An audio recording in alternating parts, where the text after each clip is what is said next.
A acts in L2 ZD, in particular if it is random Schrödinger,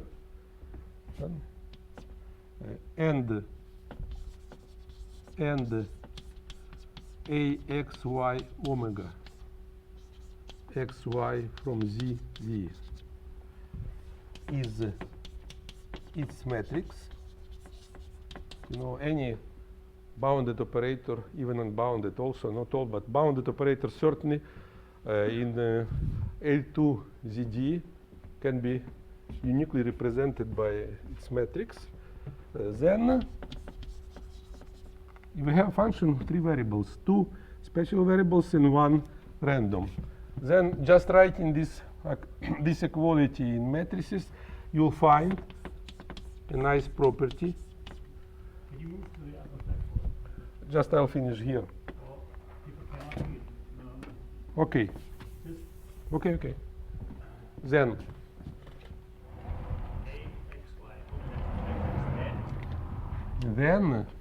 we have a xy ta omega is x plus a y plus a omega. So it's generalization of the notion of the ergodic process, and it is called ergodic kernel, ergodic matrix. Yes?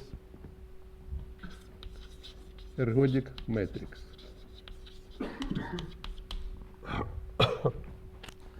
In particular,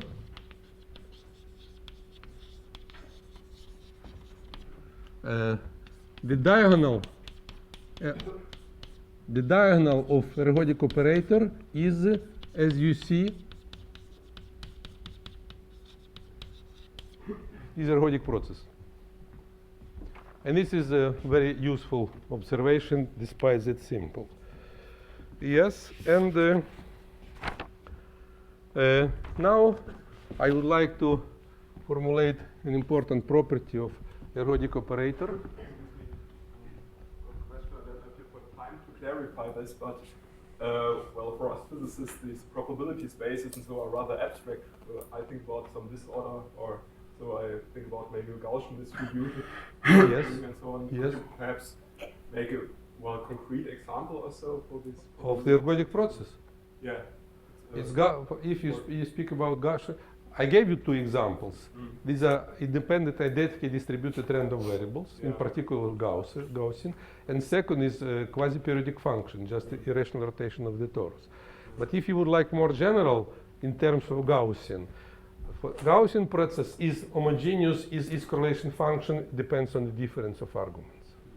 If it decays, this is ergodic. This is all.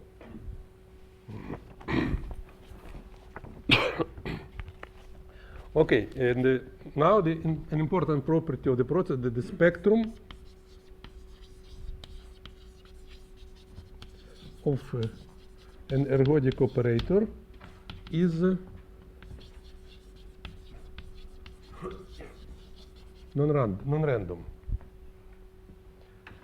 You have a random operator. It's reasonable the idea that since your operator depends on the event omega, the spectrum, you find the spectrum of this operator for every omega, and then, okay, it could depend, why not?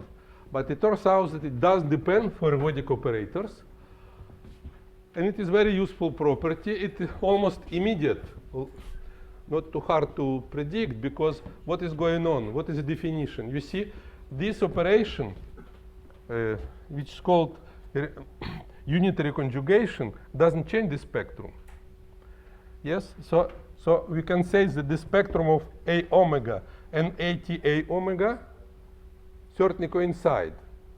What does it mean? In terms of, if we'll use terminology of ergodic theory, you can say that all the operators on the orbit of omega, this is called orbit. You take a point in your phase space, and then you make evolution, TA.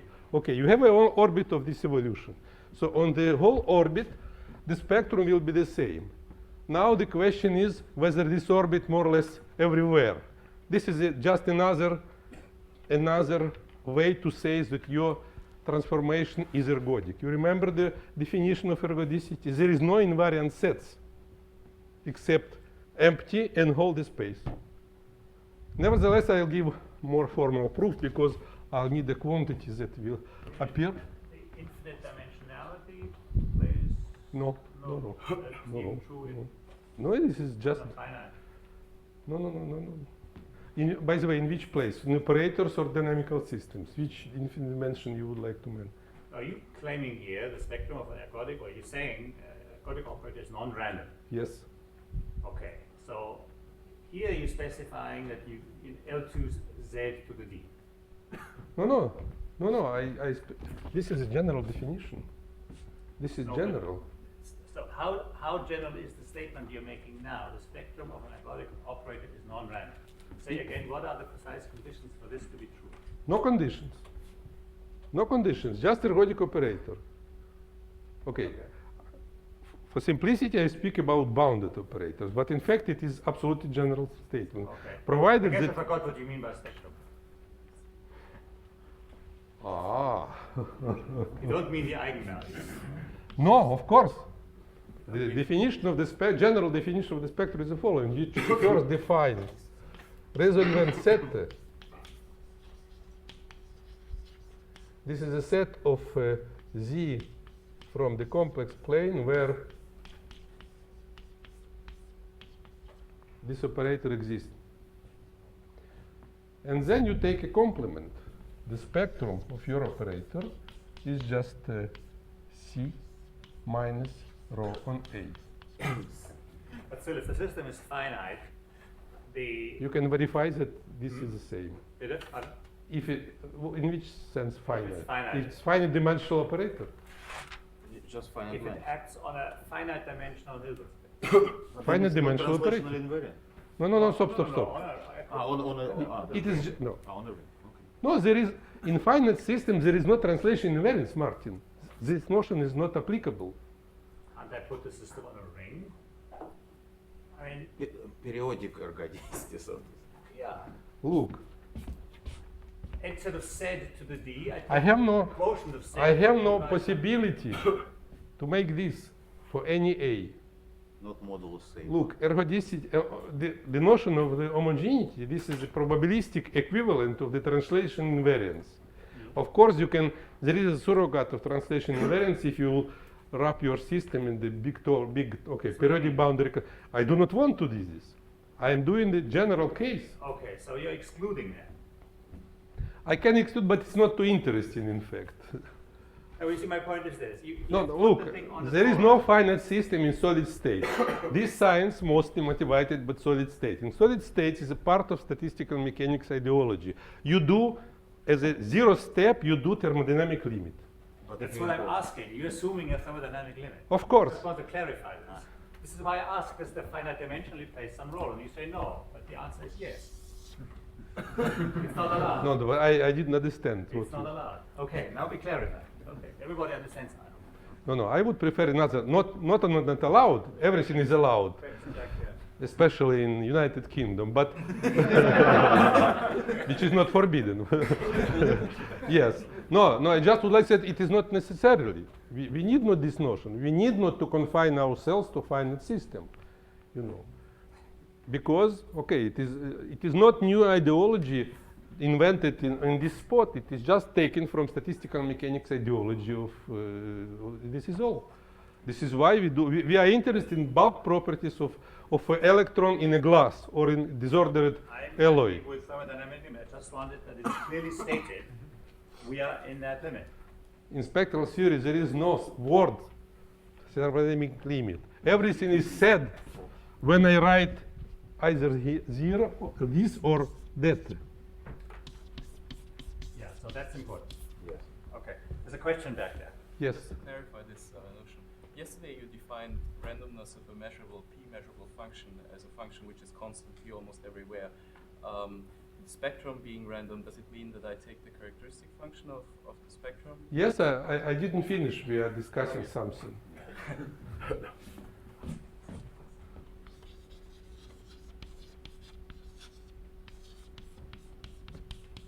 Moreover, you can say that Oh,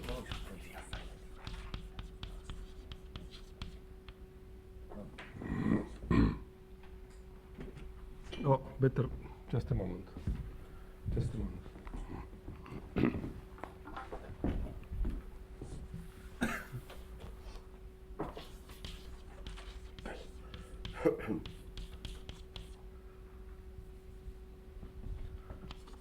Where NR, this is a measure given by the expectation of the resolution of identity of your operator. This is in fact a theorem. So the spectrum is not random and it coincides with probability 1 with the support of a certain non-random measure.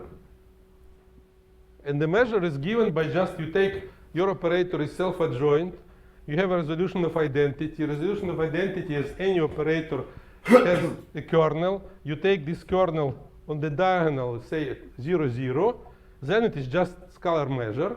You make but random. You make expectation. You get non-random measure, and the support of this measure is. Maybe I have to write what is the support, because the support, if you have a measure, support of a certain measure is a set of points such that for any epsilon bigger than 0,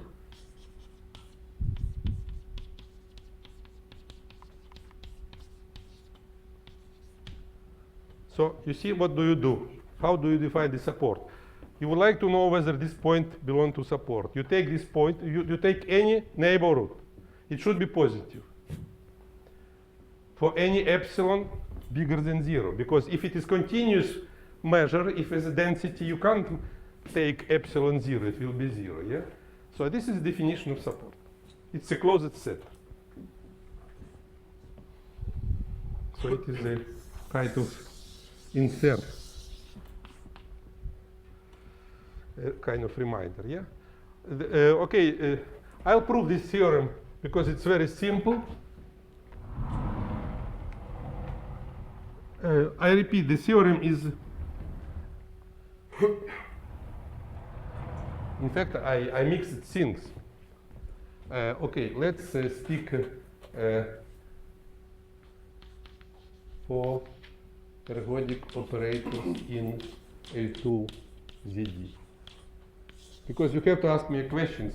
If I claim that the theorem is completely general as this definition, what does it mean?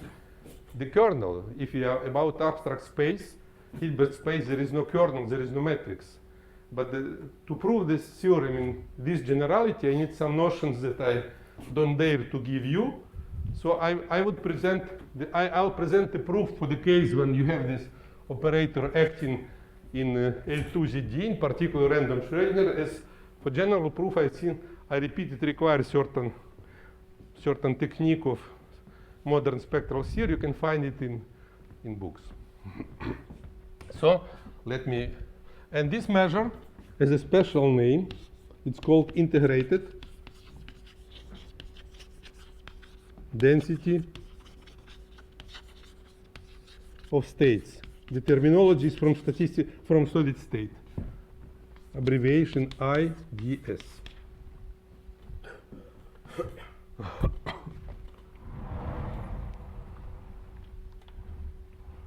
Okay, let's prove.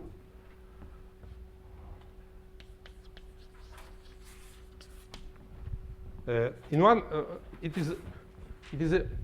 I have to say, it is a. Okay, this is equality. Yeah. In one, if I know that n. Okay, excuse.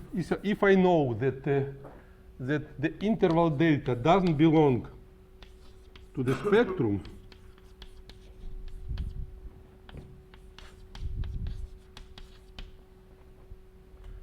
I would like to prove the two assertions in both directions. Yes, now I am about the simpler one. Assume that we know that an interval delta from the real axis, because for self-adjoint operator spectrum, as we all know, is always a part of real axis. I take an interval and I assume that it doesn't belong to the spectrum almost surely. Then from this formula we see immediately that the density of states is 0. Therefore it does belong to the support. Yes? It is a definition, yes? Therefore we see that delta doesn't belong to the support of NA. So it is a trivial part. Now the converse part, which is a bit less trivial. Now I assume that delta doesn't belong to the support. And I would like to prove that this, so I start from the end and would like to prove the beginning, yeah? So look at this formula. Let me write. Then that means that NA of delta is 0.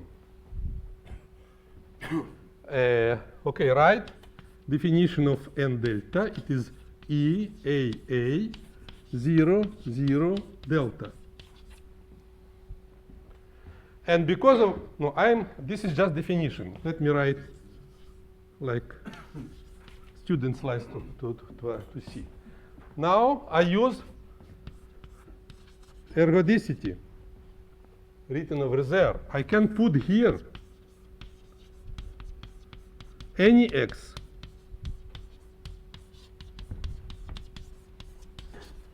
because of ergodicity. You see, because this property, if you do expectation, you integrate over omega. Since your measure is invariant, under integral sign, you can get rid of TA. Therefore, you see that there is a, this is what I said in the beginning, that physicists used to call ergodicity or homogeneity just translation in invariance in mean.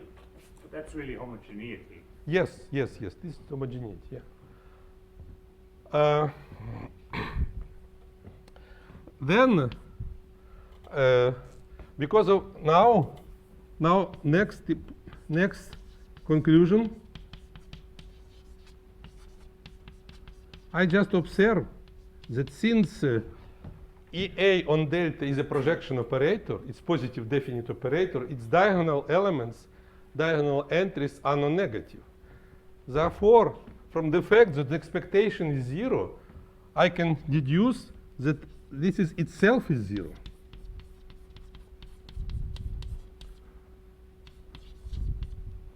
Yes, for every x from Z D. But this set on which you see you have an integral of a non-negative function. If integral is 0, your function is 0 almost everywhere with respect to corresponding measure. Yeah. So more precisely, how could I interpret this inequality? There exists the set depending on x, such that its measure is 1, and we have this property. X, y is 0 omega from omega x. This is a more detailed form of this assertion. Yeah. Now you observe that if you take intersection of all omega x, what does it mean probabilistically? This is the event. This is a. I ask myself, what is the probability for these diagonal entries to be 0 all, not just one particular, but all. This is a, when you do intersection in words, in probabilistic word, this is and, this and that, yes? And this will be, say, omega bar. And since it is it is countable per intersection, the discrete, you can write that the measure okay. It is just a theorem of integration theory. If you have intersection of counter number of set, and the measure of which one is 1, then measure of all these things also 1.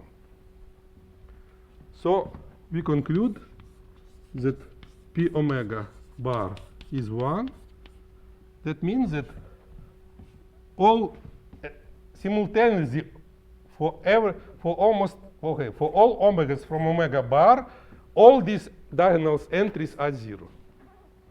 But now again, linear algebra, if you have a positive definite operator and with 0 diagonal, it is 0. So final conclusion, that E A delta already as operator is 0. Let me write, okay, P A A, A E. But this is definition. You have to remember, now recall the general fact of spectral series that I mentioned before. What is a spectrum? It's a support of the resolution of identity. So I proved the opposite, and we see that there is this property, yes? The last line means E of x and y and delta. Sorry? The last line can also be more explicitly written as E sub A of x, y, and delta is 0. Yes, for all yes, x yes, and yes. y. The whole the matrix is 0 because there is a simple inequality, you know. It is general, but in particular,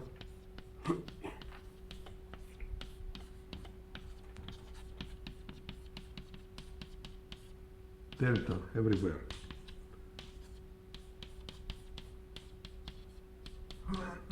This is a definition, in fact, positive definite matrix. Yes? Where did you use, if you did use it, the ergodicity as opposed to homogeneity? I didn't use ergodicity. Yeah. I used only.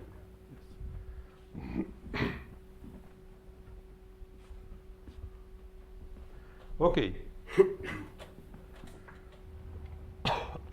Ergodicity is needed for the non-randomness of the spectrum, right? Or it has to go somewhere. Yeah, it will appear a bit later. Just.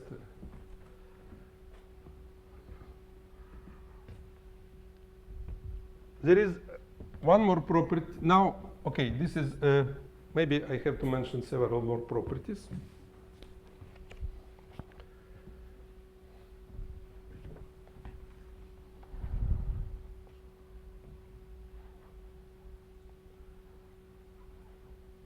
Next property is the following. The spectrum,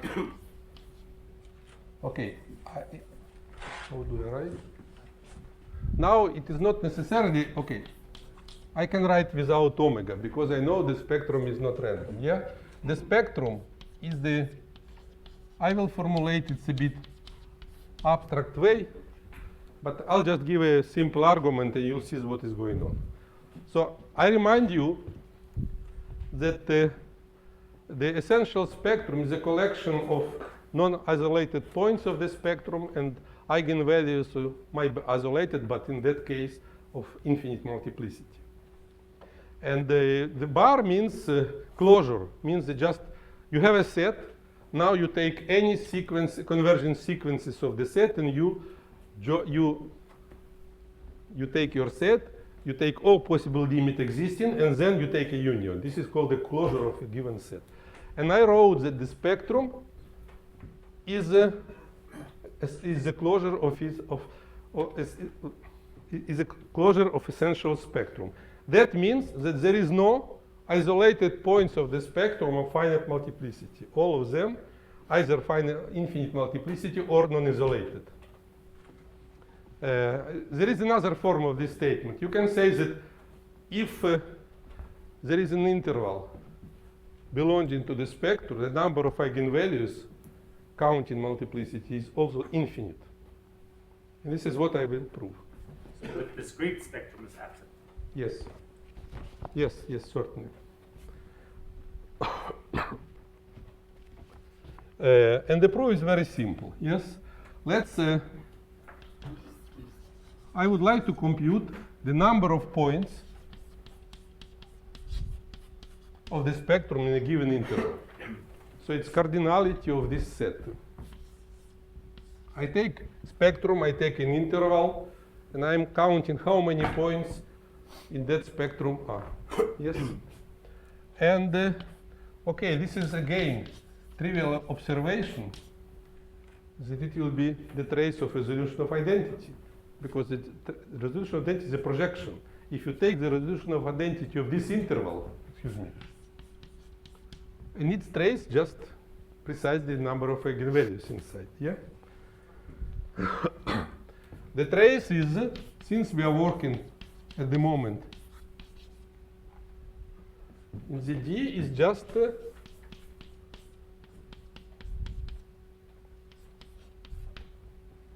this thing. Yes? But spectrum is not random. Therefore, the number of points here is not random. I can write that it is the same with probability 1 as its expectation.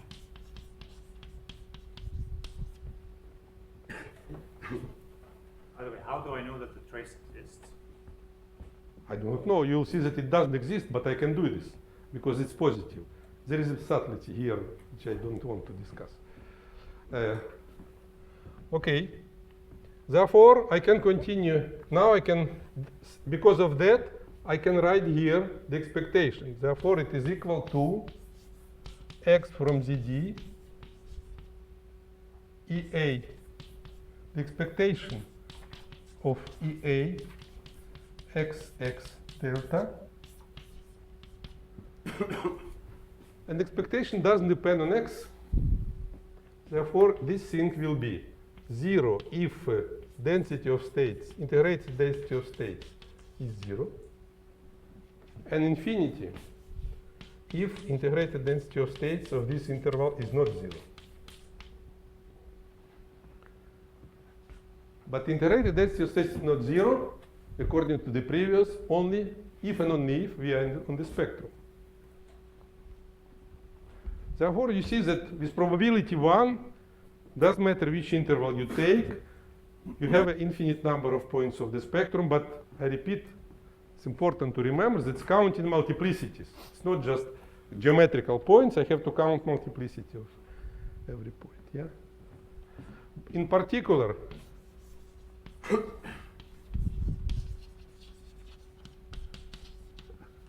for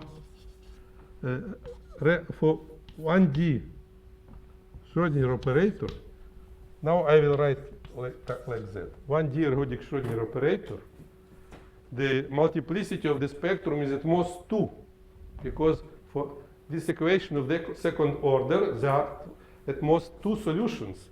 So there is at most 2 generalized eigenfunctions. Yes? Therefore, multiplicity is multiplicity. The multiplicity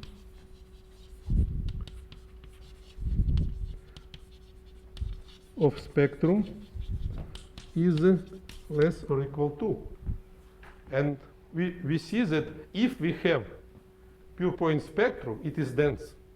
Because at any interval, there is necessarily infinite number of points of spectrum. Now geometrically, because the multiplicity at most 2. So if you have a disordered system, this is completely different, for example, from the semiconductor physics that people used to find the bound states of impurity atom and to do a lot with this. If you have not just one impurity, but you have a finite concentration of impurities, then you have all those, and you have localized states. There is an enormous amount of localized states. There is macroscopic number of localized states. One more thing which is very useful is the following.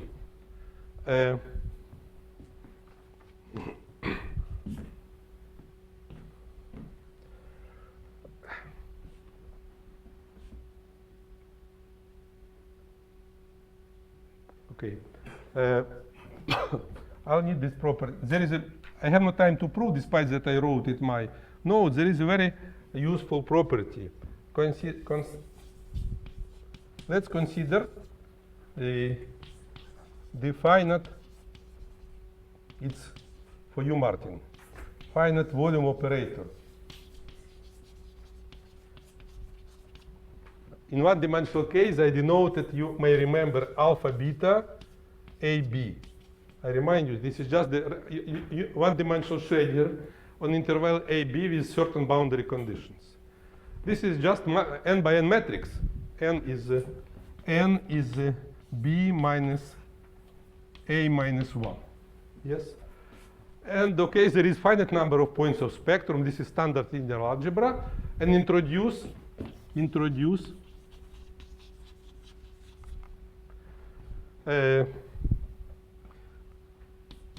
normalized counting measure, abbreviate NCM, of this operator alpha beta AB. What is it? It's just, let's denote it n on delta. It is just 1 over n number of eigenvalues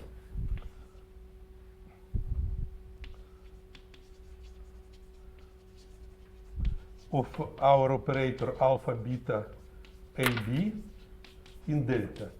Very simple thing. You have eigenvalues. You take an interval, count how many, you divide by the size of the matrix. It could be defined for any. By the way, this function was first introduced by Hermann Weyl as well in beginning of 20th century. He tried to answer the question of Debye about the distribution of frequencies of radiation, of sound oscillations, etc. And he studied this thing. So the theorem is that there exists a limit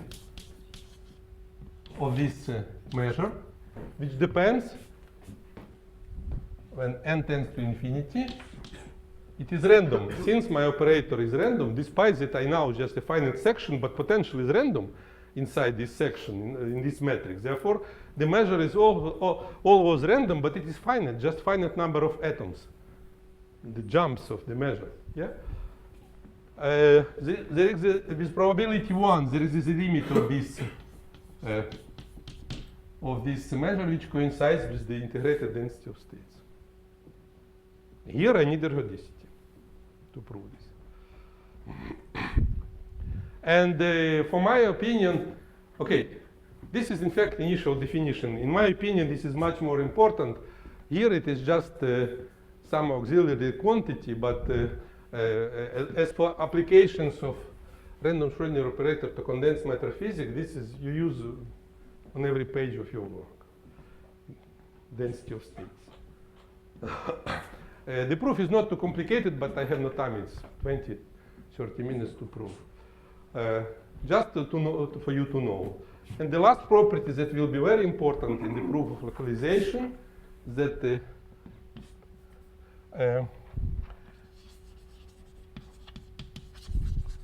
consider the d-dimension ergodic Schrödinger operator with the IID potential. I remind you that now it's rather special case. On one hand, it is general because now I am about the dimensional case. That doesn't matter what is the dimension, yeah. But I assume that my potential in distinct points just independent random variables. But it is not the whole assumption such that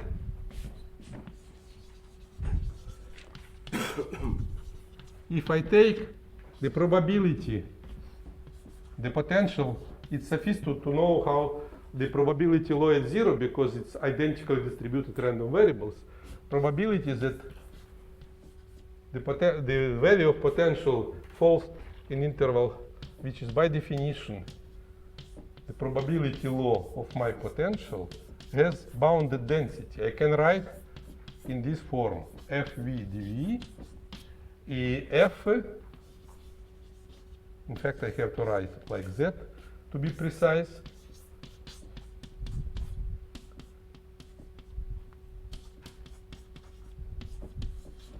this will be denoted for brevity. It is standard notation. So I assume that the probability law of my potential is continuously distributed. Then the density then n a delta has also density, which is known as the density of states, and the norm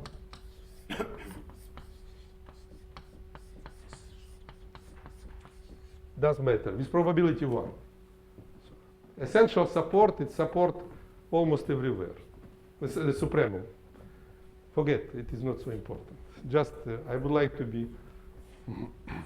And what happens for, say, if it's not continuous density? In fact, plus minus 1. No, look, I'm choosing usually simplest possible proofs. In that proofs, I can assert this, but in fact, working a bit more, you can prove that it is pointwise. So I would like to prove this fact, and we'll finish with the density of states and general You things. have another board here. Huh? You have another blackboard. Ah, oh, thank you very much.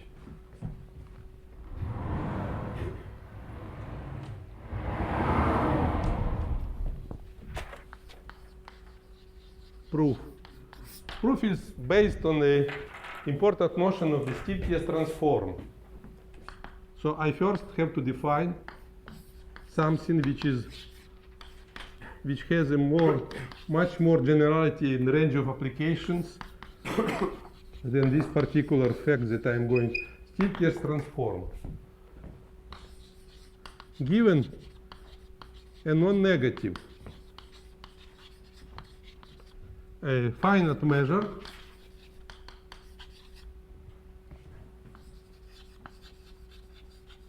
M, define the integral. Okay. G on Z is integral M d lambda, lambda minus Z, imaginary part Z is not 0. So you have a measure, you define a function of complex variable, which is in fact analytic for imaginary part non-zero, analytic everywhere. And it's called Stieltjes transform. And if you know this function, you can find the measure. In fact, I wrote already this formula. It's called Frobenius-Perron inversion formula. Forget for the moment, we discussed already that we have to be careful if the endpoints of this interval contains atoms, but it is not so important in the moment.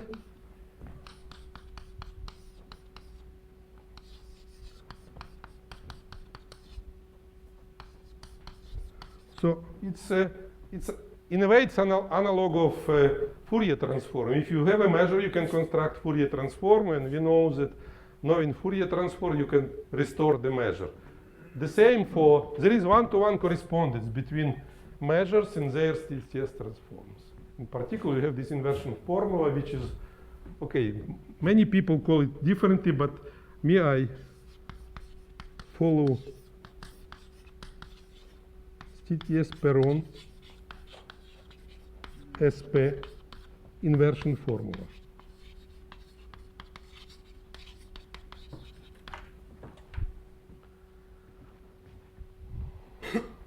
Okay. The imaginary part in the last equation? Yeah, of course, my God. There is a kind of unconscious mistake that I'm doing every time. Of course, the imaginary part. Okay. So Excuse me, the integral is over lambda, not epsilon, right? Lambda integral. yeah, excuse me. Yes, so I would like to use this thing. I would like to study not the measure. It's quite hard to feel. You use something different.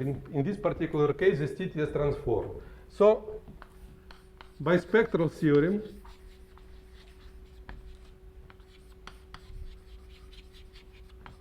and definition of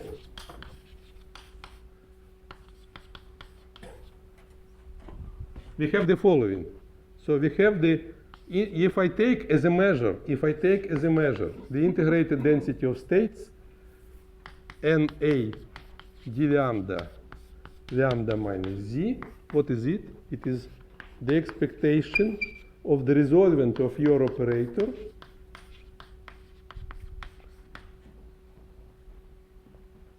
Is it clear that it is a result of, you have to use the spectral theorem, because the spectral theorem says that the resolvent of your operator, just resolvent, yeah? Its operator, it's just EA d lambda minus z. Now you take the matrix element 0, 0 of this equality, and you make expectation. And after making expectation and using definition of NA, you'll get this. Of course, you have to interchange integration with respect to lambda and expectation, which is also a kind of integration, but there is so-called Fubini theorem that allows us to do this. Okay, so we have this formula. Now I would like to compute, so I reduce the problem. What do I need of this function as a function complex variable to get my assertion? I have to prove that this function is bounded up to the real axis. If yes, this will be bounded, and then the integral will be proportional to delta. And that means that there is density. And the coefficient will be just bound of the density. So in fact, I have to prove that imaginary part of this function, I have to prove the following.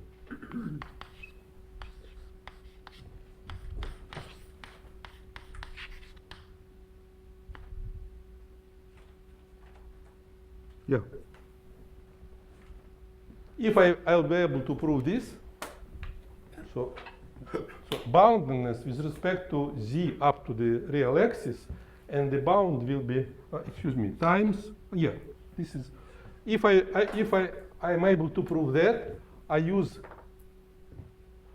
this function here, so it will be bounded, and I'll get what I need. So let's try to prove this.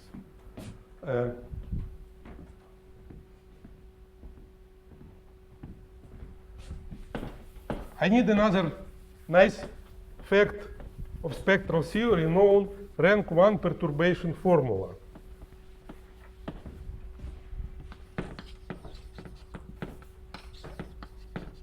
Rank 1 perturbation formula. Question.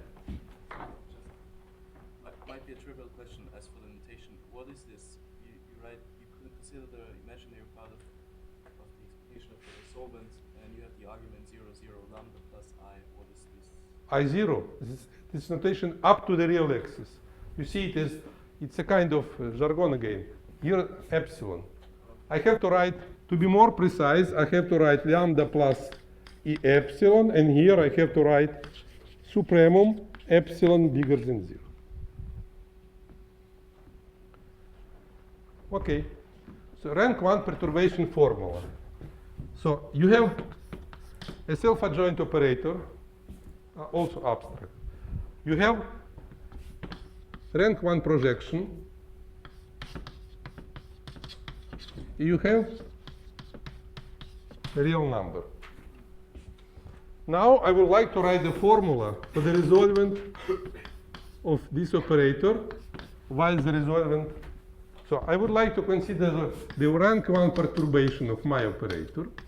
And I would like to express the resolvent of this operator via the resolvent of A, and of course something related to pi, to p, excuse me, yeah?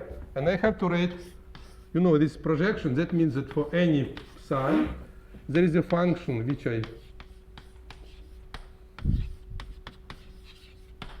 what does it mean, rank 1 projection? There is a vector pi, and what does projection do? It projects any vector on that vector, and this is a projection. Yeah. Okay, the formula is like that, and this is very nice exercise. Sorry, Leonid. are you using the physics notation for the scalar product? No, I said which. Your scalar product has bar in the second argument. Right. That is- Right, excuse me.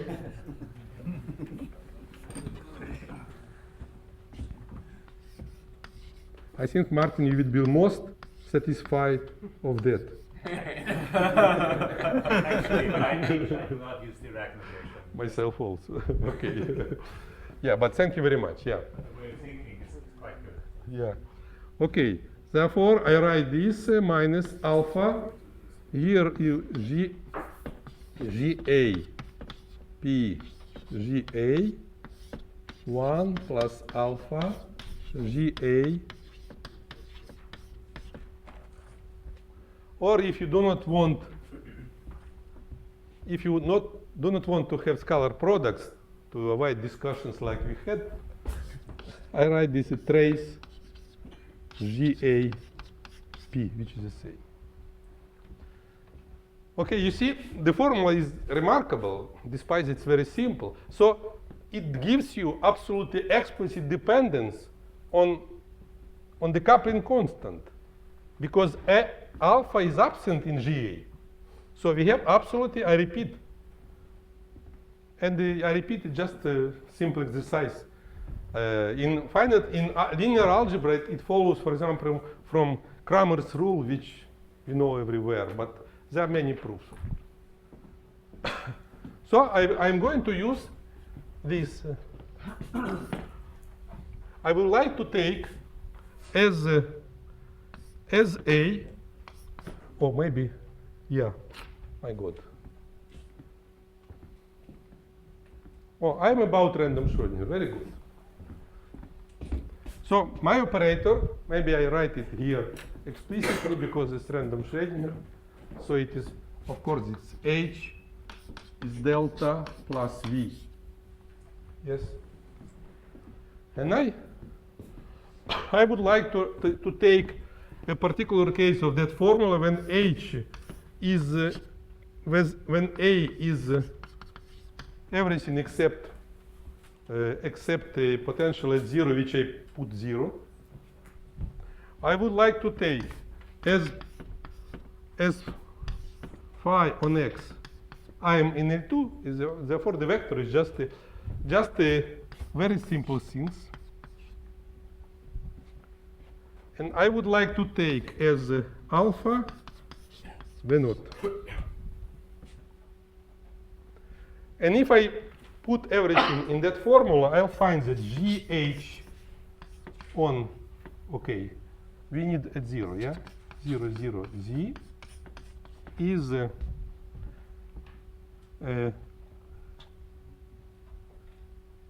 just a moment. Yes, it is GH V naught. Let me make the notation because it will be too long. So it will be G naught 0, 0, Z divided on V naught G H naught 0, 0, Z. So again, absolutely remarkable formula. I have an explicit form of dependence of my resolvent on the potential at 0. This follows from the Yeah, previous formula. yeah. You just take, I repeat, you take this projection and you see it is important why there is no this term. Because you are taking, roughly speaking, you have if you take this operator between two phi's, the same phi's as here, you'll get the, so it's again general, but I'm making the particular case. Okay, and now let's return to our things. We would like to study here, but now I use the fact that potential is independent, and I would like to make this expectation in two steps. First step, just in expectation with respect to V naught, and then all other. And it is possible because we have potential is independent, therefore you have product measure. Your expectation just the infinite product of integrals with respect to every Vx, in particular V0, no problems, yeah? Okay.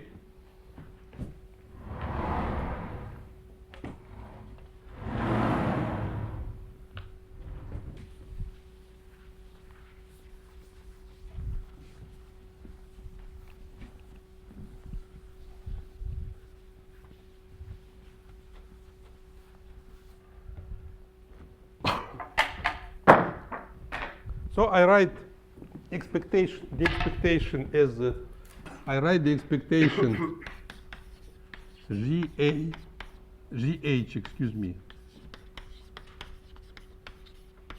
as expectation, and now I write explicitly GH 00 Z F on V naught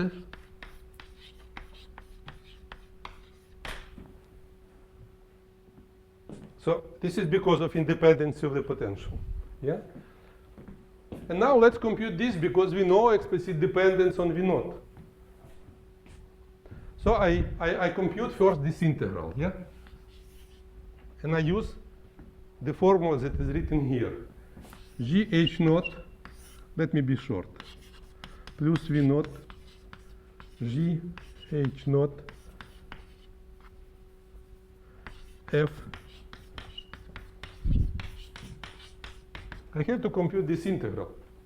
A simple thing to do. In fact, it could be computed, no, it can be computed, but okay, it's simple story. But now I use the important observation that if we have a resolvent of any operator, then its diagonal element, in particular H0, has positive imaginary part. Look, it follows from the spectral, from the, you have to write from spectral theorem. GH not Z is integral EA not d lambda minus Z. Take imaginary part of that. It will be Y, excuse me, I forgot to say. So if Z is x plus y, then if you take imaginary part, it will be, let me write, y lambda minus x squared plus y squared EA not d lambda. This is positive measure, this is positive function. Yes? So I use this and I denote G H naught as minus, this is just a notation. Maybe it's too complex. Just I introduce new function. And it is easy to check that this is why I do minus, that imaginary part of this function is also positive. It's complex algebra, yes? If you have a complex number with positive real imaginary part, and you introduce these new numbers, its imaginary part is also positive. Why do I need positive imaginary part? Because of that. Plus E epsilon, epsilon tends to 0 from the upper half plane. So I can write this integral as 1 V naught minus zeta F V naught T V naught.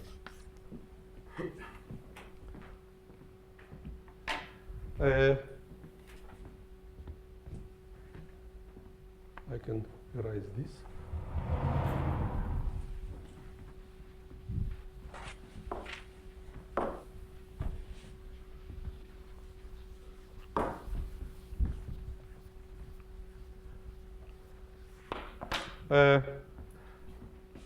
Okay, now what is going on? I have to take imaginary part, not the whole resolvent. if I now denote zeta as explicitly writing its imaginary R, then I get that imaginary part of gh not z expectation, no expectation, just this integral, what I am doing, just this integral. So imaginary part of gh naught 1 plus v naught gh naught integrated with respect to potential at 0 can be written as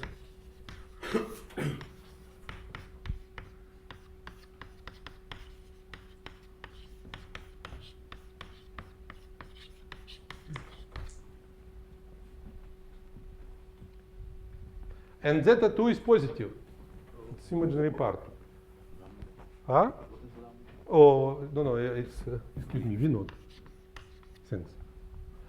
And now, so far, this was just elementary calculus. Now, I use my assumption, I use my hypothesis of my theorem that this function is bounded. And the constant, for all we know, the function is bounded. This is my hypothesis of my theorem. Now I continue this as an inequality. I replace this by f infinity. And the remaining integral is trivial, it's pi. For any zeta 1 and zeta 2, I would like to stress this fact. So you see, zeta is enormous thing. It's resolvent of your operator just with one potential 0 at naught. And it vanishes. So I get final result under this conjecture times pi. Now you put this bound, as I said, in the Stichias-Perron formula, you'll find. So now Stichias-Perron gives you that the measure, my measure, which is, now what I do, look, I made a bound here, and my bound does depend on potential at all. Therefore, this expectation just nothing. And I get the final result that that E GH not lambda plus E0 is bounded by pi f infinity, and then the measure itself, NH on delta, is bounded by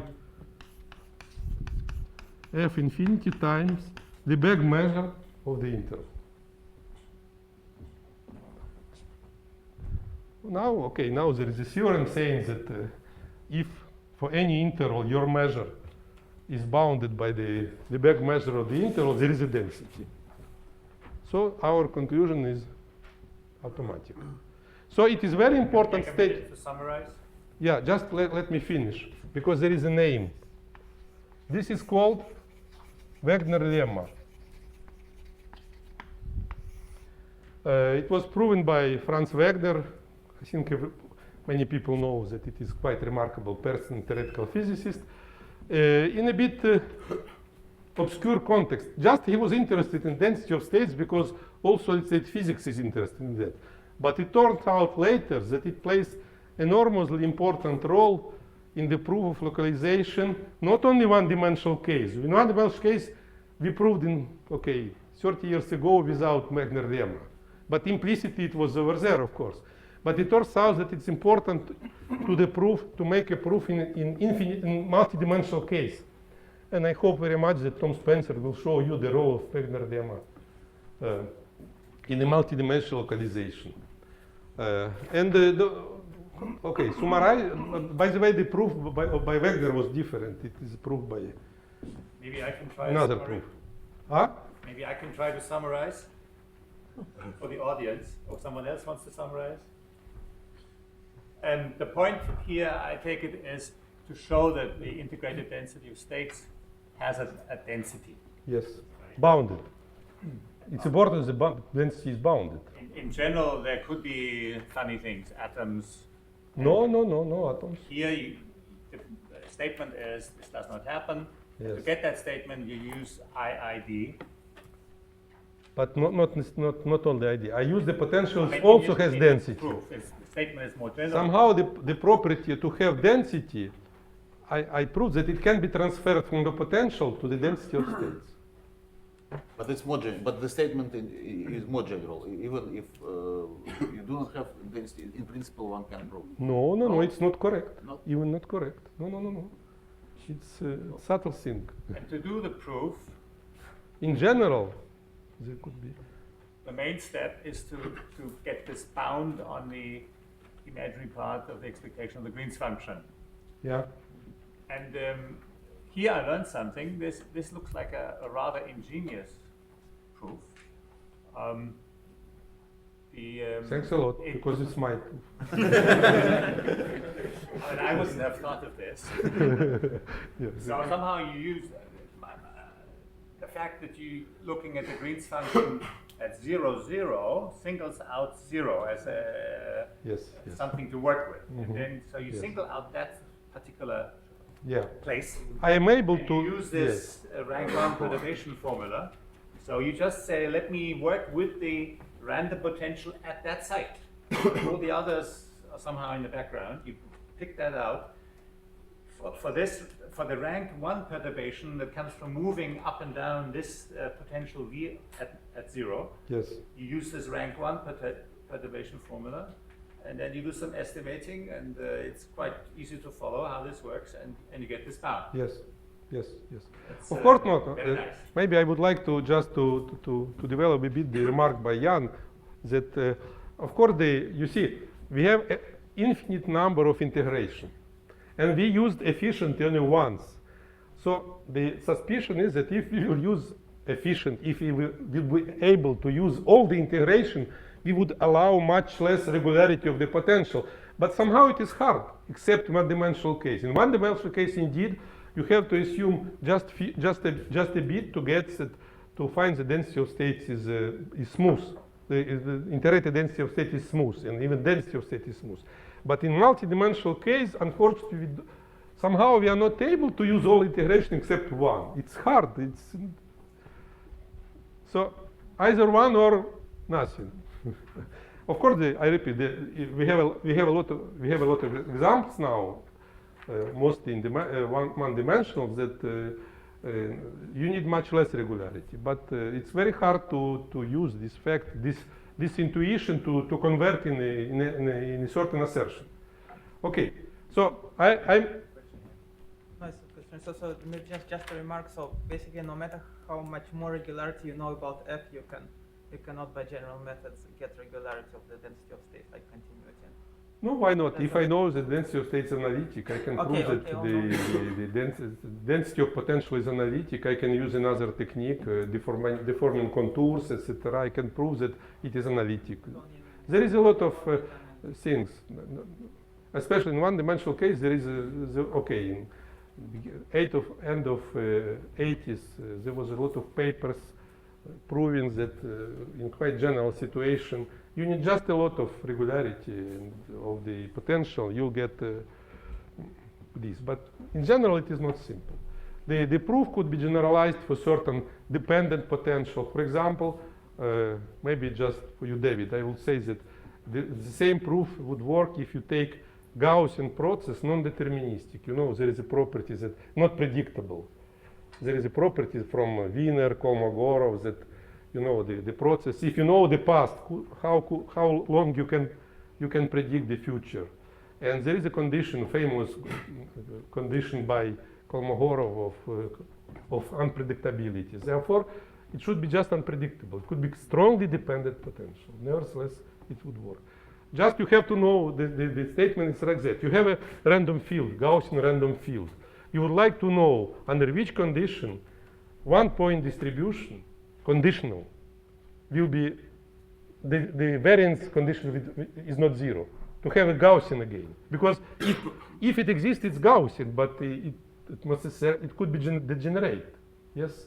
So if one-point conditional distribution is not degenerate, you are done, because you need nothing except the bound for the density. You do conditional expectation and everything works. Yes? Do you know something about the regularity if the potential is Bernoulli? Is it? It's Bernoulli distributed with plus. In one-dimensional case, I know that it will be counterfunction. Continuous, but counterfunction, if you know what is it. Very, very irregular. There is no density. You see, in one-dimensional Schrödinger, I didn't mention because I have no time. It's like, Martin, it's for you. There is no atoms. Density, integrated density of states as a measure, there is no jumps. But you can say in general case, it is quite general for any ergodic potential. There is no jumps in one-dimensional case.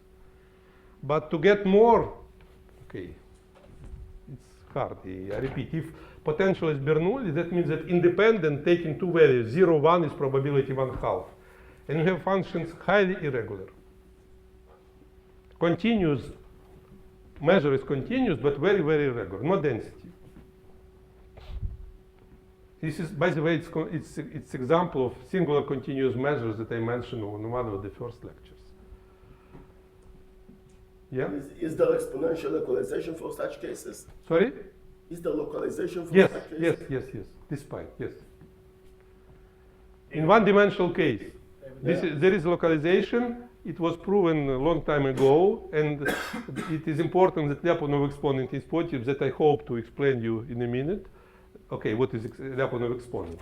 In multidimensional case, it is very hard problem that was solved 3 years ago by a person who is one of the best analysts in the world, Jean Bourguet. And what is the answer? Exponential localization.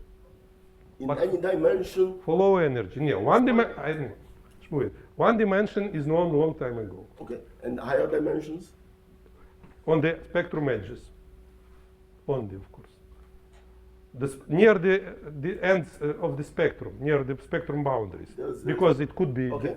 in multidimensional case, it could be the localized states, we do not know. In the middle of the But band. still goes in all. We're getting to that. Let's ask these questions when we talk about localization. Okay. David Bridges has a question.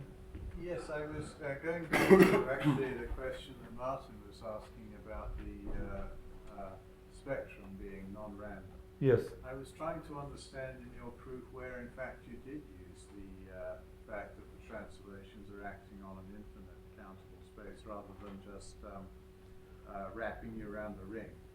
Because there it certainly would not be non-random, right? Spectrum. No. Yeah. No. Okay, it's let's discuss after the lecture, because I am a bit I am more and more behind my schedule. So I finished with the general theory, and we have to remember, in fact, two facts. The spectrum is not random. That you can find the spectrum as a support of a rather simple measure, just integrated density of states. Its initial definition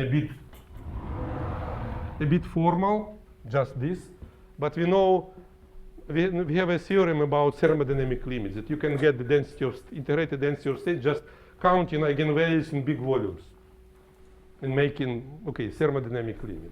And we know that if potential is independent and smoothly distributed, then the density, the integrated density of states is also it is also has a density. Now I am passing to one-dimensional case completely, and I would like to study. So the last chapter of this crash course. I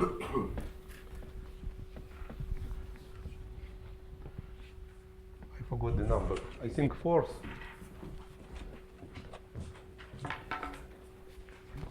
Yeah.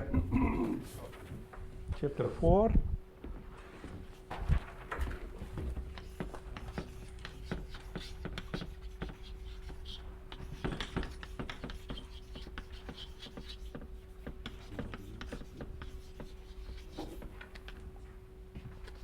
No, it's 5, excuse me. I'm looking in the wrong place.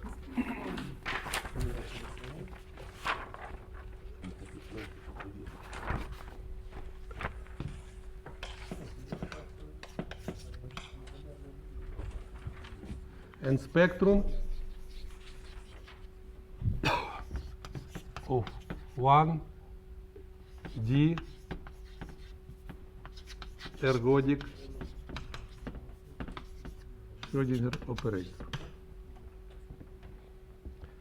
And the section 1 is, of course, what is Lyapunov exponent.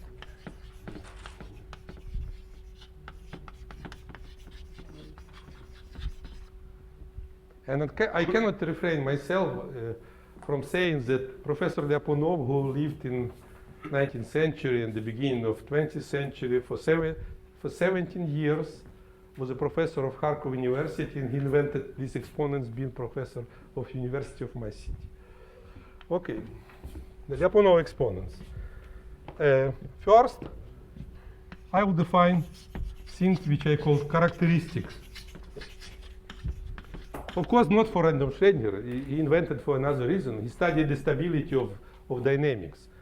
How do the solutions of systems of differential equations behave on large times?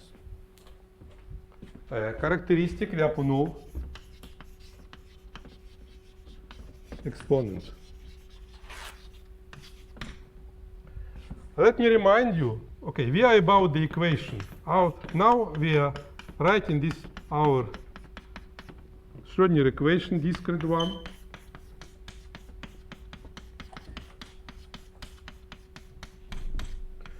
Now, okay, this is x from z. Potential is ergodic field, ergodic process. For the moment, I need not more. V is ergodic. And I am writing Cauchy solution, this full collection of arguments. I have to write here omega. I will not write not all of them in different situations because there are too many. Yeah. And what is it? It's a solution of this equation and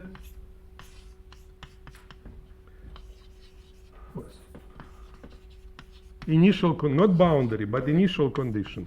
The terminology comes from dynamical systems. So I fix, if I would work with differential equation, I have to give at a given point, say at 0, a function in its derivative, and then I know the solution under certain conditions, of course, global solubility. Okay, so this is a Cauchy solution, and I would like to define something related, which is just square root x lambda omega squared plus x squared alpha x plus 1 lambda omega. So why do I this? I would like to start, in fact, what is my goal? What are Lyapunov exponents for? They are to study how do these Cauchy solutions, which are well defined, provided that you know in 2 points now, use the equation, and you know everywhere. And I would like to know how do they behave for x tends to plus minus infinity. And the solution, this solution, if you fix x as a function of lambda, I mentioned it's polynomial, and it has zeros, and zeros are real because it's self-adjoint operator.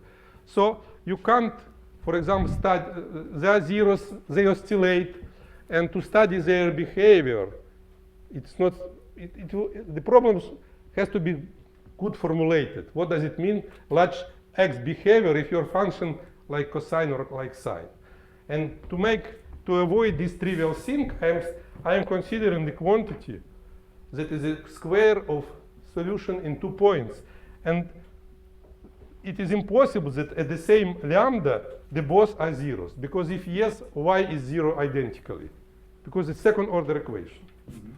So this is just a trivial trick that allows you to forget about these zeros, oscillate. There could be oscillation still, but already not passing 0. At least it is not negative, yeah? So it's used to, this is R, and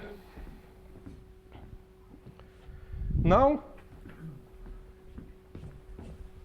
the characteristic Lyapunov exponent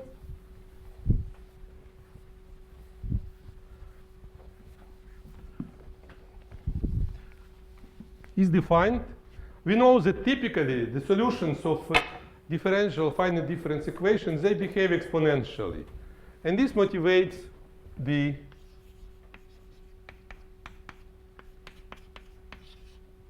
definitions that I am going to give.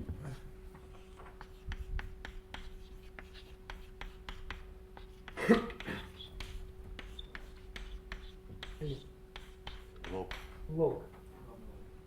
My God. I have problems with imaginary parts, logs, etc. Gamma, lambda, okay. Alphabetica alpha, lambda, omega. So I wrote the limit in quotation marks because we do not know whether this limit exists. And it is a serious part of the story and the theory to prove that this limit exists and the limit is well defined. And by the way, Lyapunov himself, he didn't assume that limit exists, and he introduced, instead of limit, we introduced two Lyapunov exponents, upper and lower, lim sup and lim inf. But we'll see. Ilya will speak about Yeah, this is a part of the course of Ilya, and I'll just assume that this limit exists.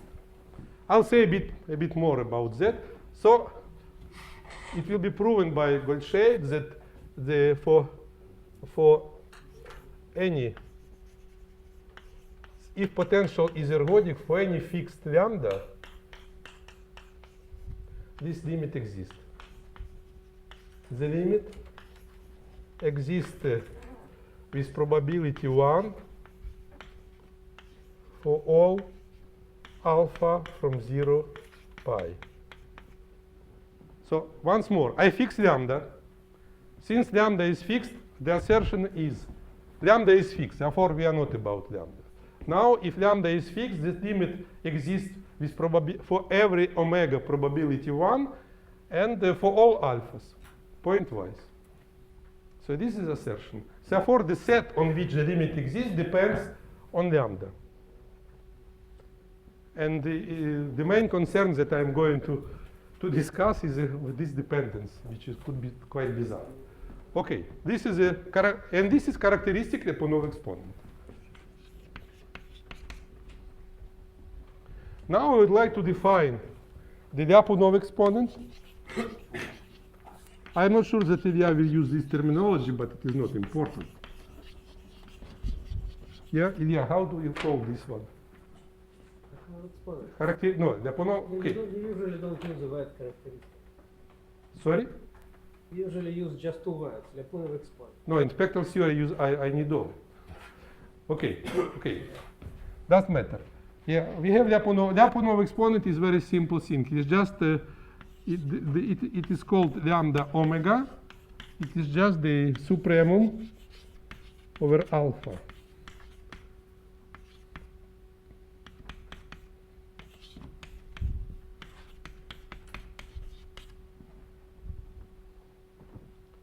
So what does it mean? What is alpha? It is initial condition. I would like to know what is the rate of exponential decay or growth of maximum. So I am taking supremum, yeah? And this is the Lyapunov exponent. And there is a nice property that gamma lambda omega is not random. How to prove this? I will not write the explicit proof, just an explanation. What we have to prove? We have to prove that what is not, assume that I am able to prove the property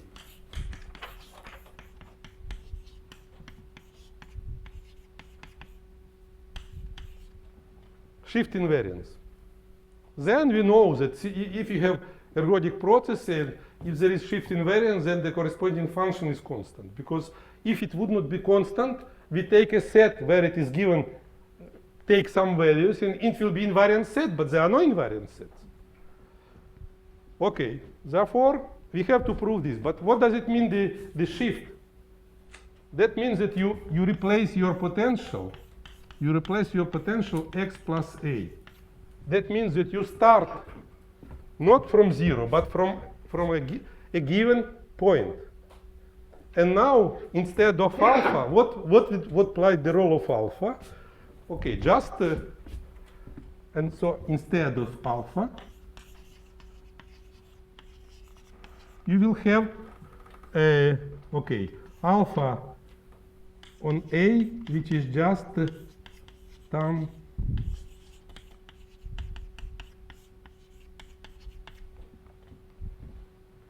Just you start from initial conditions in that point, and it is so you see that the shift just change alpha, but you take a supremum over alpha, over all alpha. Therefore, it is clear that it does depend on, so it's shift invariant. And since it is shift invariant, I repeat, in your process is ergodic, you get, so, and it is important. So you have, so the Lyapunov exponents, characteristic Lyapunov exponents are random. But the Lyapunov exponents, it's not random. It depends on the lambda. Yeah, of course, as usually, be careful. As usually,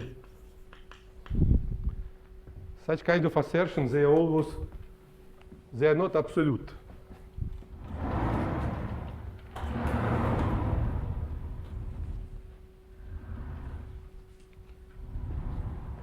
Now.